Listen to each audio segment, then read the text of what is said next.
नमस्कार। कृषि संकाय में आप सभी का स्वागत है दयानंद ऑनलाइन यूट्यूब चैनल पे। देखिए प्यारे विद्यार्थियों, मात्र ये एक संस्थान है जो आपके हित में सोचते हुए यहाँ पे कृषि संकाय की क्लासें भी सुचारू रूप से चलाई जा रही हैं, जिनका आप पूर्ण रूप से फ़ायदा लें। हम पढ़ रहे थे बायोकेमिस्ट्री यानी जैव रसायन, और जैव रसायन की हमने पीछे क्लासें पढ़ी हैं। आज उनमें जो अगला टॉपिक है आपका वह है पॉलीपेप्टाइड एवं प्रोटीन। देखिए सबसे पहले हम बात करते हैं आज के पॉलीपेप्टाइड बंध कैसे बनते हैं और उसमें प्रोटीन का जो जैविक महत्व है उसके बारे में। तो आपकी हेडिंग है पॉलीपेप्टाइड। देखो पॉलीपेप्टाइड क्या होते हैं। सबसे पहला आपके पास में एक शब्द दे रखा है पेप्टाइड।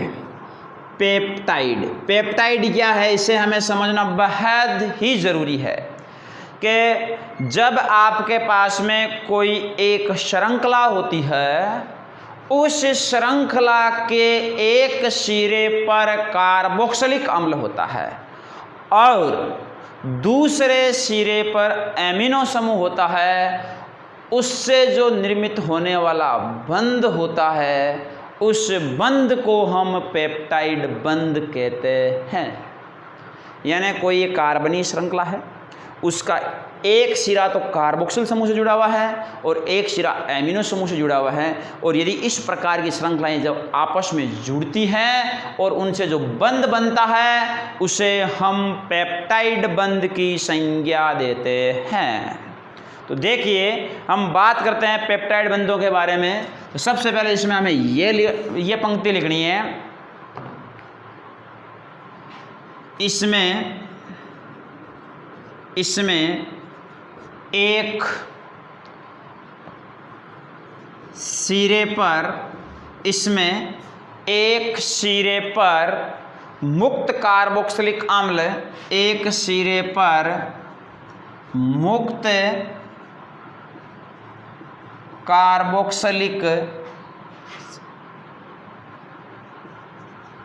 कार्बोक्सिलिक अम्ल। अब एक सिरे पर तो क्या आ गया, मुक्त कार्बोक्सिलिक अम्ल आ गया, तथा दूसरे सिरे पर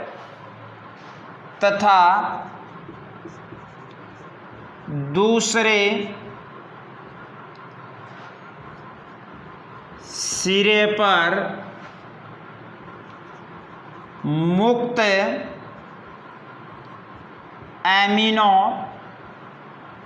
समूह पाया जाता है। कि एक सिरे पर मुक्त कार्बोक्सिलिक अम्ल तथा दूसरे सिरे पर मुक्त एमिनो समूह पाया जाता है।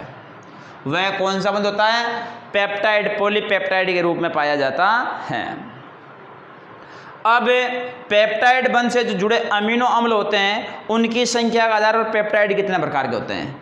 तो पेप्टाइड जो है उनमें अमीनो अम्लों की संख्या के आधार पर पेप्टाइड, अमीनो अम्लों की संख्या के आधार पर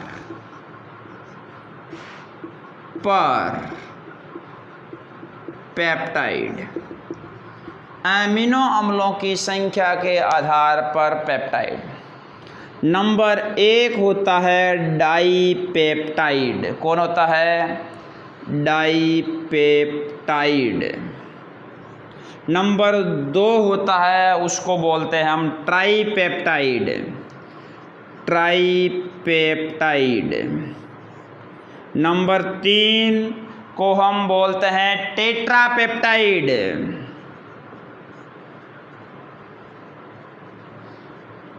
और नंबर चार होता है, उसको बोलते हैं पॉलीपेप्टाइड। पॉलीपेप्टाइड। अब देखिए हम इसकी बात करते हैं, डाई, ट्राई, टेट्रा और पॉली। सबसे पहले डाईपेप्टाइड है। इस डाईपेप्टाइड में हम कहेंगे कि जिनमें दो अमीनो समूह जुड़े हुए होते हैं, जिनमें दो अमीनो समूह जुड़े होते हैं उन्हें कौन से पेप्टाइड कहते हैं? डाइपेप्टाइड कहते हैं। अब ट्राइपेप्टाइड क्या है? जिनमें 3 एमिनो समूह जुड़े होते हैं, जिनमें 3 एमिनो समूह जुड़े होते हैं उसे ट्राइपेप्टाइड कहते हैं। जिनमें 4 एमिनो समूह जुड़े होते हैं उसे टेट्रापेप्टाइड कहते हैं। और जिसमें पॉली की बात है तो पॉली में ऐसा कहेंगे जिनमें 10 या 10 से अधिक 10 या 10 से अधिक अमीनो समूह जुड़े होते हैं उन्हें पॉलीपेप्टाइड समूह कहते हैं। अब देखो, यदि हम पेप्टाइड की बात करें कि पेप्टाइड बनता कैसे है, उसके निर्माण की बात करें तो सबसे पहले आपने कहा एक तो एमिनो समूह होता है। आप एमिनो क्या लिखोगे? NHC। अब यहाँ पे NH और यहाँ पे क्या आ गया भाई? बीच में C आ गया। अब ये जो C है इससे डबल बॉन्ड नहीं बनेगा। कौन सा बॉन्ड बनेगा? सिंगल बॉन्ड, क्योंकि इसमें एक लोन पेयर रह जाएगा। सिंगल बॉन्ड लगाया, यहाँ पे H आ गया, यहाँ पे H आ गया। C double bond O, single bond OH। ये एक श्रृंखला है, यानी एक तरफ एमिनो समूह है, एक तरफ कार्बोक्सिल समूह है। यदि इस प्रकार की इकाइयाँ जितनी परस्पर जुड़ेगी, 2 जुड़ेगी तो डाइपेप्टाइड, 3 जुड़ेगी तो ट्राई, 4 जुड़ेगी तो टेट्रा, और 10 या 10 से अधिक जुड़ेगी तो पॉलीपेप्टाइड। तो एक तो ये हो गया, प्लस आप एक इकाई सी और बना दो, HNH, CHH, C double bond OH। ये 2 इकाइयाँ हैं। इन दोनों इकाइयों को यदि हम परस्पर जोड़ते हैं तो किस प्रकार जोड़ेंगे? देखिए, यहाँ पे आपको विशेष तौर से ध्यान से देखना है, सोचना है, समझना है, अच्छी तरह से समझना। देखिए बेटा, फर्स्ट इकाई को मैं यहाँ पे लिख रहा हूँ HNH, CHH, C double bond OH plus ये इकाई थी। अब इस इकाई में यहाँ पे क्या हो जाएगा? HNH, CHH, O double bond के रूप में और OH। अब यहाँ से एक जल का अणु क्या हो जाएगा? बाहर निकल जाएगा। और यदि एक जल का अणु बाहर निकलेगा अर्थात इसमें जो समूह पाया जाएगा उसमें क्या हो जाएगा? CONH, ये समूह इससे क्या होगा? भिन्न होगा। और ये समूह इससे भिन्न होगा तो इस समूह को हमें यहाँ पे एक क्या इकाई है आपके पास में? H2O है। ये H2O तो प्लस के रूप में क्या हो जाएगा? बाहर हो जाएगा। और इनके मध्य जो बंध बनेगा इसको हम पेप्टाइड बंध कहेंगे। कौन सा बंध कहेंगे? पेप्टाइड बंध। ठीक है, समझ में आ गया होगा यहाँ तक कि ये जो समूह बनेगा इसको हम कौन सा बंध कहेंगे? पेप्टाइड बंध कहेंगे। तो ये होते हैं आपके पास में पॉलीपेप्टाइड। अब इस पॉलीपेप्टाइड के बाद में हम बात करते हैं भाई पॉलीपेप्टाइड क्या है, किस प्रकार से इनकी हम बात करते हैं। तो ये चीज़ आपके समझ में आ गई होगी अच्छी तरह से। चलो अब हम चलते हैं आगे देखिए,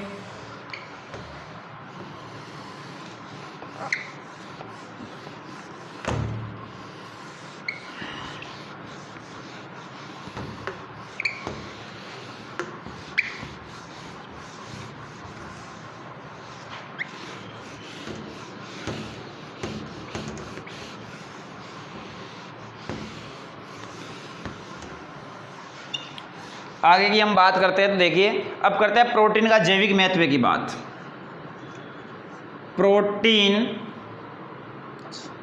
प्रोटीन्स का जैविक महत्व है। प्रोटीन्स का जैविक महत्व है। तो इसके जैविक महत्व में सबसे पहले हमें ये ध्यान रखना है, नंबर 1 हेडिंग डाल के,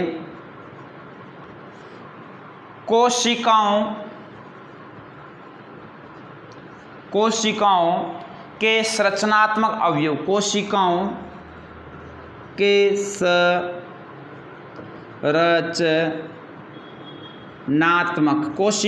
संरचनात्मक अवयव, कोशिकाओं के संरचनात्मक अवयव। देखो कोशिकाओं के संरचनात्मक अवयव क्या है, उनकी यदि हम बात करें तो ऐसा कहेंगे कि कई प्रोटीन्स जैविक पदार्थों की संरचना में विशेष होते हैं। जैसे आपके पास में अधिक प्रकार के स्तनधारी होते हैं, उन स्तनधारियों के जो बाल्स होते हैं, हेयर्स होते हैं, या उनके जो नाखून होते हैं, उन नाखून आदि में केरोटीन नामक प्रोटीन पाया जाता है। तो जितने भी स्तनधारी हैं उनके आदि भागों में कौन सा पाया जाता है, केरोटीन नामक प्रोटीन पाया जाता है। इसी प्रकार से जो संयोजी उत्तक होते हैं, जो संयोजी पसलियाँ उत्तक होते हैं, उनको जोड़ने के लिए कोलेजन नामक प्रोटीन पाया जाता है। कोलेजन नामक, यानी संयोजी उत्तकों को जोड़ने के लिए कोलेजन नामक प्रोटीन पाया जाता है। तो और जो मांसपेशियां होती हैं, उन मांसपेशियों में मायोसिन नामक प्रोटीन पाया जाता है। तो अलग अलग अवयवों के लिए अलग अलग टाइप्स के प्रोटीन पाए जाते हैं। तो सबसे पहले हम इसमें लिखेंगे, पॉइंटों में लिख लेना कि कोशिकाओं के संरचनात्मक अवयवों में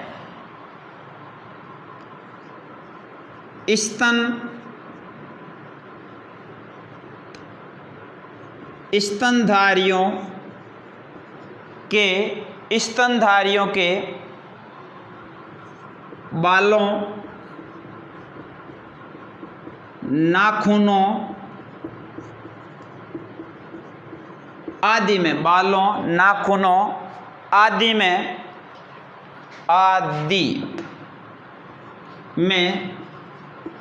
केराटिन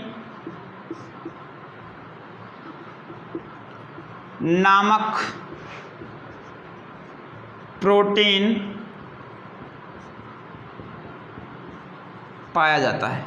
कि स्तनधारियों के बाल है, नाखून है, उनमें केराटिन नामक प्रोटीन पाया जाता है। नंबर 2 लिख देना इसमें, संयोजी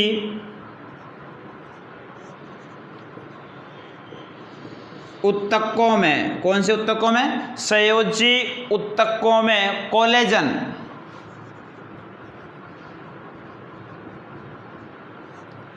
नामक प्रोटीन पाया जाता है।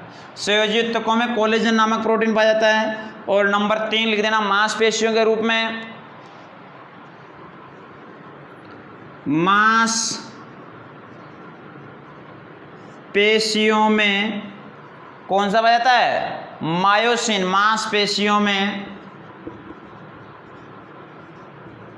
मायोसिन नामक प्रोटीन पाया जाता है। मांसपेशियों में मायोसिन नामक प्रोटीन पाया जाता है। संयोजितों में कोलेजन और इसमें केराटिन। तो इन तीनों का आपको याद होना चाहिए भाई, कौन कौन से में कौन सा प्रोटीन पाया जाता है।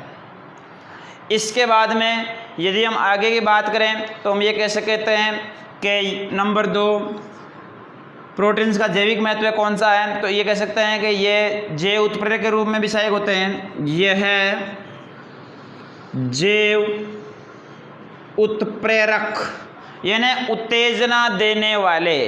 यह जैव उत्प्रेरक के रूप में भी सहायक होते हैं। ये जैव उत्प्रेरक के रूप में भी सहायक होते हैं। नंबर 3 है वह है हार्मोन्स के रूप में। यह हार्मोन्स के रूप में भी सहायक होते हैं। ये हार्मोन्स के रूप में भी सहायक होते हैं। जैसे आप ये कह सकते हो कि अग्नाशय में इंसुलिन, जैसे अग्नाशय में इंसुलिन, अग्नाशय में कौन सा है? इंसुलिन। या थायराइड में कौन सा है? थायरोक्सिन। अग्नाशय में इंसुलिन लिख दिया, इसके बाद में थायराइड में थायरोक्सिन, थायराइड में थायरोक्सिन। इसके अलावा हम आगे ये भी कह सकते हैं कि ये ऑक्सीजन के क्या होते हैं? वाहक होते हैं। यह ऑक्सीजन के वाहक होते हैं। किसके वाहक होते हैं? ऑक्सीजन के वाहक होते हैं। अर्थात हम ये कह सकते हैं जो भी प्राणी होते हैं उन प्राणियों में प्रोटीन वगैरह पाए जाते हैं, वह प्रोटीन वगैरह ऑक्सीजन के वाहक की प्रकृति में पाए जाते हैं। अब यदि इसके अलावा हम बात करें तो ये कह सकते हैं ये शरीर की सुरक्षा भी करते हैं और शरीर की सुरक्षा के रूप में भी पाए जाते हैं। तो इनमें हम ये कह सकते हैं कि जो शरीर में उपस्थित इम्यूनोग्लोबिन होता है उनमें एंटीबॉडी संपूर्ण प्रोटीन के द्वारा होती हैं और शरीर में पाए जाने वाले जितने भी सूक्ष्म जीव होते हैं उन सूक्ष्म जीवों से हमारी क्या करते हैं? ये सुरक्षा करते हैं। तो इसमें आप आगे ये भी लिख सकते हो नंबर 5 में कि ये शरीर की सुरक्षा के रूप में भी सहायक होते हैं। यह शरीर की सुरक्षा के रूप में सहायक होते हैं। जैसे किस प्रकार सहायक होते हैं? तो आप ये लिख सकते हो इसमें इम्यूनोग्लोबिन्स, इम्यूनो, ये इम्यूनो है, इसके बाद में क्या है? ग्लोबिन्स, ग्लोबिन्स, इम्यूनोग्लोबिन्स नामक एंटीबॉडी, इम्यूनोग्लोबिन्स नामक एंटीबॉडी। तो इम्यूनोग्लोबिन्स नामक क्या है? इसमें एंटीबॉडी है, उसके रूप में ये सहायक होते हैं। इसके अलावा ये शरीर में मरम्मत करने में या वृद्धि करने में भी सहायक होते हैं। तो आप ये भी लिख सकते हो, लिखना चाहो तो ये शरीर की वृद्धि या मरम्मत करने में भी सहायक होते हैं। इस प्रकार से ये प्रोटीन्स का जैविक महत्व होता है जो हमें पूर्ण रूप से पता होना चाहिए। अब देखो जो प्रोटीन्स का जैविक महत्व है ये आपका कंप्लीट होता है और प्रोटीन्स के बाद में आते हैं आपके पास में एंजाइम। कौन आते हैं? एंजाइम। यदि हम एंजाइम्स की बात करें कि एंजाइम किस प्रकार से सहायक हैं या क्या हैं, तो एंजाइम एक प्राकृतिक या सरल रूप से पाया जाने वाला प्रोटीन होता है। जो भी एंजाइम होते हैं वह एंजाइम एक प्राकृतिक रूप से या सरल रूप से पाए जाने वाले प्रोटीन होते हैं जो जैविक क्रियाओं में, जितनी भी जैविक क्रियाएं होती हैं उन जैविक क्रियाओं में विशिष्ट उत्प्रेरक की तरह कार्य करते हैं। यानी उसमें होने वाली जो जैविक क्रियाएं हैं उनमें विशिष्ट उत्प्रेरक की तरह कार्य करते हैं। तो सर्वप्रथम जो एंजाइम है, तो जो सर्वप्रथम एंजाइम है यह एंजाइम खमीर, यीस्ट, खमीर से प्राप्त किया गया था। सर्वप्रथम एंजाइम को खमीर से प्राप्त किया था, यीस्ट से प्राप्त किया था। इसके बाद हम ये कह सकते हैं इसका नाम एंजाइम इसीलिए दिया गया कि जो आप लिखते हो ग्रीक भाषा में EN, क्या लिखते हो? EN, उसको IN बोला जाता है। EN को क्या बोला जाता है? IN बोला जाता है। इसीलिए जाइमेज का अर्थ भी क्या होता है? ZEMYS को मतलब क्या होता है? EN। तो इसको ZYNs की जगह क्या लिख सकते हैं? हमें इसको लिखते हैं यीस्ट का अर्थ माना जाता है। और अधिकतर जो एंजाइम होते हैं, अधिकांश से जो एंजाइम होते हैं वे गोलाकार प्रकृति के पाए जाते हैं। कैसी प्रकृति के पाए जाते हैं? गोलाकार प्रोटीन के रूप में पाए जाते हैं। अधिकतर एंजाइम गोलाकार प्रोटीन के रूप में पाए जाते हैं। साथ ही हम ये कह सकते हैं कि यदि हम एंजाइमों का वर्गीकरण करें तो एंजाइमों का जो वर्गीकरण है, वर्गीकरण के आधार पर एंजाइमों को 6 भागों में बांटा गया है। यानी वर्गीकरण के आधार पर एंजाइमों को कितने भागों में बांटा गया है? 6 भागों में। इसके कुल मिला के कितने टाइप्स होते हैं? 6 टाइप्स होते हैं, जिनकी हम चर्चा करेंगे। जैसे आप पढ़ते हो भाई ऑक्सीडो रेडोक्सेज, एक तो ऑक्सीडो रेडोक्सेज होता है, उसके बाद में ट्रांसफोरेसेज होता है, उसके बाद में हाइड्रोलेसेज होता है। तो इस प्रकार से आप भिन्न भिन्न टाइप में इन एंजाइमों को पढ़ते हो। तो ये इनकी प्रकृति के आधार पर हम कह सकते हैं। तो आज के लिए हम केवल प्रोटीन्स को पढ़ेंगे। कल से हमारा जो नया टॉपिक रहेगा वह रहेगा एंजाइम, और उस एंजाइम के बारे में हम चर्चा करेंगे। तो आज के लिए छोटी है क्लास, लेकिन यहाँ प्रोटीन्स तक आप एक बार क्लियर कर लेना। यदि किसी प्रकार कोई प्रॉब्लम हो या किसी प्रकार कोई क्वेश्चन हो तो जरूर कमेंट बॉक्स में आप क्वेश्चन करना। आज के लिए इतना ही। जय हिंद।